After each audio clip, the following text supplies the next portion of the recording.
aga igatahes hakkame siis peale teie lahkuloal. Ja kuna energia ja keskkonna teema on pandud kõik ühte patta selle lehe otsuse tõttu, siis minu ettepanek on see, et hakkame energiast peale. Roheliste arvates on hädavajalik nende paljude keskkonna hädade ja ka paljude julgeolekuriskide tõttu kiiresti alustada põlevkivienergeetika osatähtsuse vähendamist. Ja selleks on põhimõtteliselt kaks põhilist lahendust. Üks on kokkuhoid ja teine on taastuvad allikad. Küsis, et mida edasi teha, tuleb meie arvates arendada edasi põlevkivi kasutuskava, praegu põlevkivi arengukava on ju koostamisel ja mitte ainult põlevkivi, vaid üldse maavarade kui riigi omandis olevate loodusvarade kasutuskavasid. Siis arutlus tuuma asjade üle, aga see on ka Pandora laest avamine tegelikult. Monatuurumi täna pole, aga fakt on see, et odavaid variante täna ei ole. Meil tuleb aga valikud tuleb teha.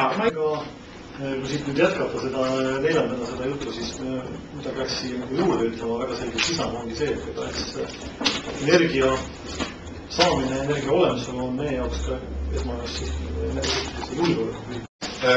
Kõigepealt, see on vahemärkusena, et Ignalina tuumaprojektis riigi või Eesti Energia osalemine ei lahendab Eesti gaasvooluse küsimust.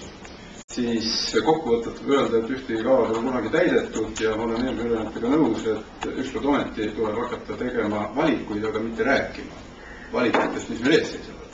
Sotsiaaldemokraadid põhimõtteliselt juhtivad kõigi, kes on selle poolt, et probleemid president. Aga meie seisukoht on, et nii nagu siiamaani on sellest kõigist mööda minnes räägitud, sest on räägitud ei saa. Või tore olukord, et kus kõik erakonnad on nagu põhisuunad, et kuhu peaks edasi liikuma ühel nõul ja selle tõttu on ju ka põhjust eeldada, et parlamendis peaks, kui see on tõesti 1% ühiku üle kauplemiseks ei lähe väga eesmalt, et peaks jõudma üsna kergesti kokkuleppele mingisuguse konkreetse kõva kokkuleppeni. Nüüd mulle tundub, et see kõik on väga kena ja meil on vabal turul juba tegutsevaid väiksemaid elektritootmise ettevõtteid, aga tähendab, et tootjad on iseseisvad ja aga meil on üks suur ja põhiline riigile kuuluv kontsern Eesti Energia, mis vähemasti viimaste aastate jooksul on tegutsenud küll rohkem nii nagu ta ise tahab ja nii nagu tema juhatuse arvab ja omaniku tahet väga selgelt ei ole seal väljendunud. Ja nüüd, kui me peame turgu avama, siis tõenäoline oleks ka see, et riik peab Eesti Energiaga sellise tema praegusel kujul midagi ette võtma. Peab või ei pea ja kui peab, siis mis on lahendus?